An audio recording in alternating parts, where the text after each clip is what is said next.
This is the Caitlin Clark show. This is the Caitlin Clark show coming into TD Garden. There are literally hundreds of fans, and you can see all the way down the street. You can see this going all the way down the street, lads. Go, TC! Let's go! Fever! Caitlin Clark fever definitely upped the excitement. She's a really good player and a really strong player. Have you seen her play live? No, this is my first. Once again, Caitlin Clark did it. The arena was crowded with thousands of supporters, not for the home team, but for her. Hours before tip-off, they poured in, chanting her name, holding up homemade placards, and donning Fever jerseys. The intensity was playoff level even before the game had begun. Caitlin Clark didn't simply appear. She once again dominated the East Coast. And although the audience had come to see history, they nearly saw heartache instead. Let's be clear about this. This was meant to be a home game for the Connecticut Sun. The fans, however, didn't appear to understand that memento. Everything was Caitlin Clark jerseys, Fever hoodies, and Iowa tees as soon as the doors opened. With all due respect to the Sun, their own arena was taken over. People from other states flew, and specifically to watch Caitlin perform. It's a regular season game, not the playoffs or the championship game. We are referring to that type of poll. As if it were a concert, you had children queuing outside for 3 hours before tip-off. Couples wearing matching number 22 shirts and families holding signs. Ushers even joked that they hadn't witnessed such a lively crowd in the entire year. This was no longer solely about basketball. It seemed like an occasion. So why is this taking place? Why do thousands of people go to venues to watch a single player? For Clark is more than just a scorer. She is a force. The Fever isn't the reason people are coming. They are pursuing her. Stardom like that transforms everything. Additionally, this evening was merely another chapter. Okay, let's take a moment to discuss the figures because Caitlin Clark is doing something completely out of the ordinary with regard to WNBA viewership. 2.5 million people watched her match versus Dallas. 2.1. That is a game changer. Not just a beautiful statistic. That WNBA game is the 4th most watched by ABC ever. Let's face it, there's a strong possibility that this one also shattered the record. WNBA games were fortunate to get 400,000 spectators on a good night prior to her appearance. It's prime time now, whenever she's on the court. You name it, national television, a packed house, popular subjects, etc. She's blasting it, not simply increasing the bar. Here's the thing. 21 of the 24 WNBA games that drew over 1 million viewers this year have a similar feature. There was Clark in the lineup. She does more than only support the league's expansion. The growth is her. So, it's not hype when we discuss her impact. It's not chatter in the media. The numbers are hard and cold. Every time she sets up, she creates history. I'm not sure what else will pique your interest in women's basketball if that doesn't. Are you curious about Caitlin Clark's significance to the WNBA? Try 27%. That is the approximate proportion of the league's total revenue that is directly related to her. TV partnerships, refreshments, merchandise, and ticket sales. All of it is being touched by Clark. An entire professional league is being impacted by a single rookie. Only in Indianapolis, one city. Her economic impact has exceeded $36 million. That's crazy. In the meantime, she continues to play every night, smile, get bodied by defenders, and be under a rookie deal. Consider that. There's a strong possibility that her own league, if she were to launch it tomorrow, would attract more players than the WNBA does now. It is not hyperbole. That's the truth. The weird part comes next.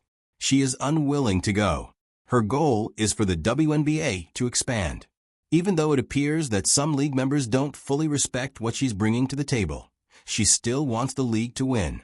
You must therefore question yourself. When will the league begin to protect her as she protects them? Let's now discuss what actually transpired on the floor. Let's face it, Clark's shooting night wasn't the finest.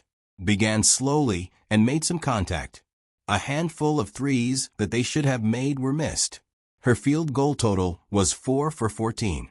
But since her fingerprints were all over the place, you're missing the point if you just glance at that stat line.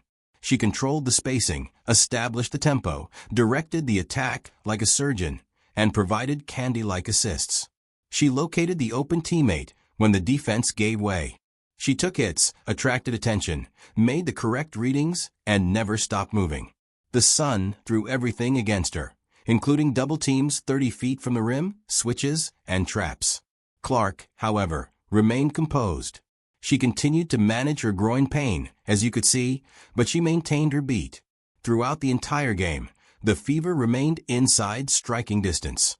Additionally, Caitlin was subtly outsmarting the defense and improving everyone around her while everyone was waiting to see if she would burst for 30 points. That person is a superstar. Then it took place. She hit a hard bump on the road halfway through the third quarter. The entire audience caught its breath for a moment as she struck the deck and pulled at her side. Is she all right? Is this it? Since she has been getting banged around a lot this season, let's face it. Hard screens, late contests, and physical play. While some of it feels excessive, other parts are normal. She is receiving the opposite of star treatment. No protection, no calls. Once more, she was in pain as the authorities turned a blind eye. Naturally, she remained indoors. Caitlin is tough. She was obviously not at her best, but perhaps she was too tough for her own good. Her motion became rigid. Even if her shooting decreased, she persisted. She refrained from pouting. She continued to play. And that provides you with all the information you require regarding her mentality. However, it also poses a significant query. How much longer can she continue doing this without any serious defense? Because she is needed by the league. She is essential to the supporters. And the WNBA is in big peril if she actually dies. This is where things start to go wild. Clark was harmed. It's obvious that her movements have changed. However, things took a turn for the worst in the fourth quarter. They had a down 6 Fever. The audience seemed uneasy. And then all of a sudden, Clark returns. She starts working as soon as the arena blows up. She wasn't really lighting it up, but her playmaking was on another level. Aaliyah Boston gets the bucket without a second thought. Then, a fast swing for a wide-open 3 to Mitchell. All of a sudden, the game is 1 point. Additionally, you could sense that its momentum had changed. She didn't stop there, though. Clark intervenes during the very next defensive possession, charges, smacks the ground, and yells.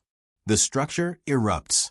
In the last quarter, the Fever outscored the Sun 25-13. Caitlin was the catalyst for their innovative, connected basketball game.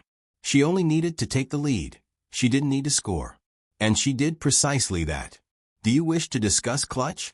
Let's discuss something that people don't always understand. There is more to Caitlin Clark's greatness than points.